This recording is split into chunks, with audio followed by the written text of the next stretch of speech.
okkar kristne liv gonger ut på at hitje på Jesus og boa året om han. Først og fremst. Og ikke hitje på djevlar og ytlar andar på ødvorst. Og en fascinasjon av at reka tar ut og sånn. Men det så at du tjener herren og vi evangelien og her manifesteras i ytlar andar, ja, så færre dit 34 mann så standar rundt til mennesker, onker heldet og de kommandera og skipa, bjaua til andan og Jesu navn og kalla av blåsens kraft i vi kommande og inntil vi kommande forlåsen. Til ikke annan til. Til ikke annan til.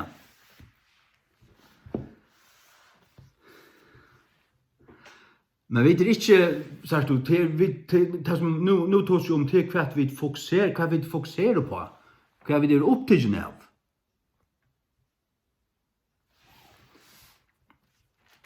Legg merke til at jeg og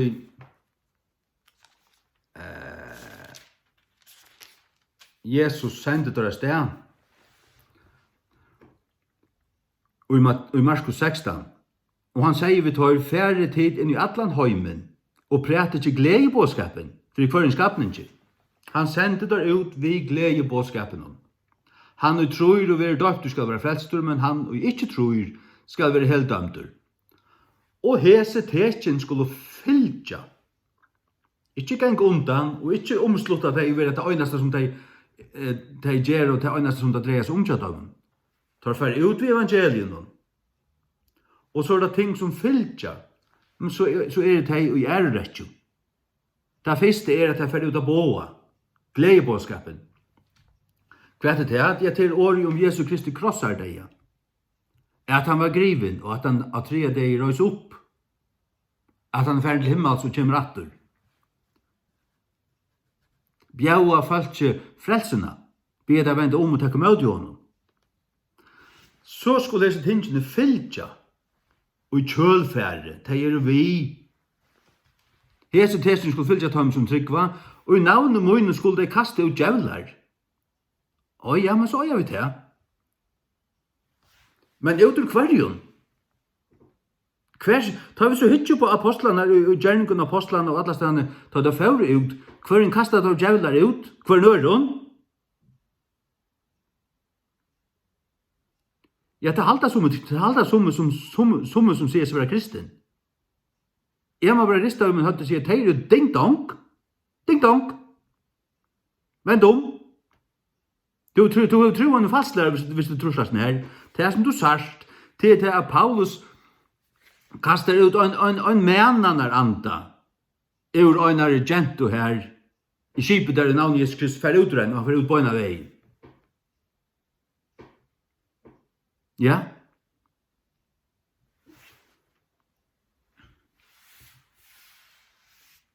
Hatt det som han nu sier. Det som så her vi ser, det i omkring husmøynjøyden her som man reker ut ur omkring, da man forsterer seg i omkring. Men så hørte man lurte så sier vi kommande i øyne før, at hon var fascinerad av til okkulta. Og da hun til vel å sitte leierkveld og hitje etter okkultum tingon. Gante, tremanskapet. Ja, her dødde jeg letja 2 saman. Det var over høver ikke rett statvisen her mannahjertan. Hun gav djevelen rom, og hver en frelst, det vet jeg ikke. Men her rav ruskande gale, og her rav ruskande gale i båanene.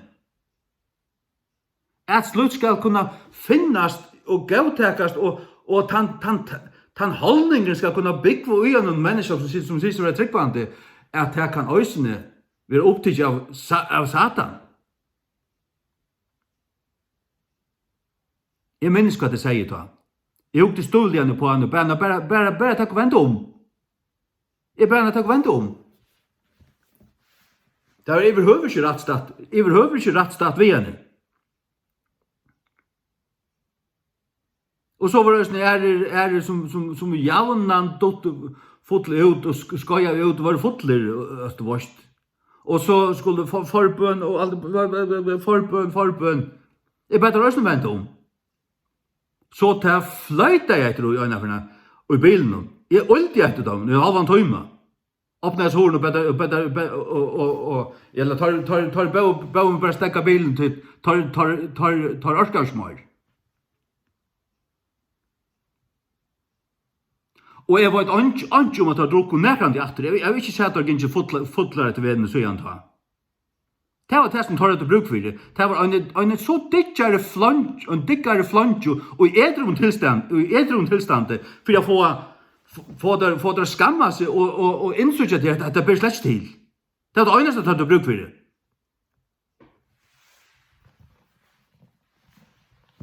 Att välja och det kvar in till tänder. Harra någon eller bal.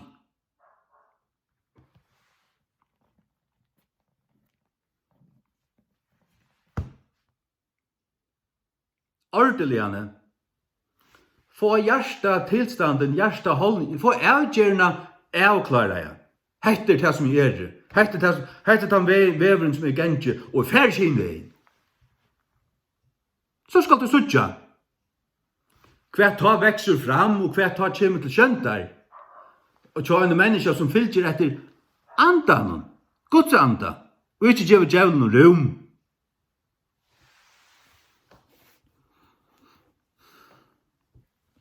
Det som haltar, det är båanen tjadekon. Till pinsarklottar. Pinsadrumpar. Totalt forgandar. Särskilt det ständer i 4 Timoteus 5:20. Tar som synda harsta framför ödlom att ösne med öttast. Tar som synda i samkomne harsta där bara framför ödla bara ödl höra där att det här som typ bara ger det ska finna paven dans som inte plats här point. Det skulle ge oss här att bara skulle bävja.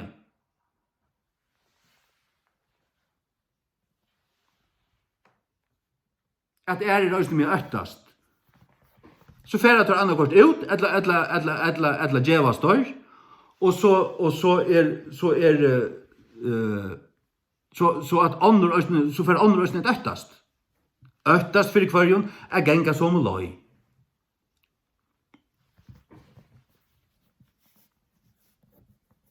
Trust du på att det här ser hjärta till på? Att det här vi gör Guds ord. Harsta, det är harsta. Åtala. Framför ödla människor med en ödla höjra. Om det är så rävliga närgångande, jag drar vad det är. Det skall ju finnas det.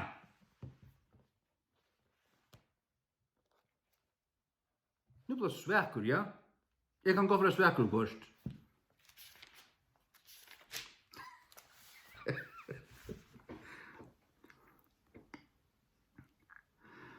Så är det Galaterbrevet 5, 16. Hetta sier et han genjo i andanon, og det skulle ikke fullføre gjernd kjøtsins. Kjøtet. Det skulle ikke fullføre gjernd kjøtsins. Det er kjøtet gjernast mot andanon, og anden mot kjøtenen. Og hese er anstøtt kvart fri hinnon, så at det kunne ikke gjøre til tingene som de vil do. Men om tid være løyter av andanon, er det ikke under lovene.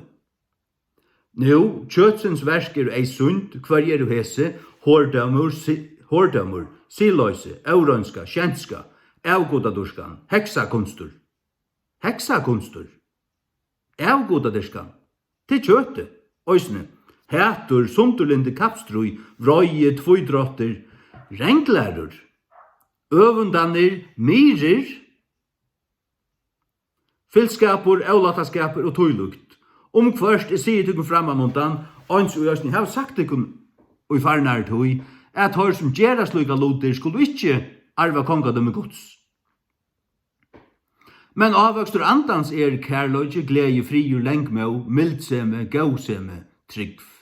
Eimurgløyge, frahaldseme, og i møtes lukun er ungen lov. Og tøy som er i Kristi, hava krossfest kjøte vid listunum og gyrndunum. Om vi lever i andanum, leta man også genga i andanum. Halleluja. Sagt du, her bardagen ut her, som frelstur til mittel andan og kjøte. Og løyv du gong du brett kjøten, så skal du ikke arva Guds rydje. Det kanst du ikke. Du måst genga til andan, til lære Romerbrevet 8 og nøysene. Romerbrevet 8. Les det òsne hvis du vil. Men så kan det være at gong du etter kjøten, og gong du etter kjøten, halt avfram gakk etter kjøten, så er du frafadlen. Og så kan det godt være at du, for å gjøre seg tingene her, så kommer til andar og avskade, og blod vi og du egentlig ventet i hjertet fra herren, men så fylser du satan. Og kunne så til andar komme noe, det er visst angal løt i, akkurat som hendt vi Saul. Så vel det er tøyt hjertet som omræver. Vel det er hvordan du vil fylse herren eller kjøten under satan. Amen.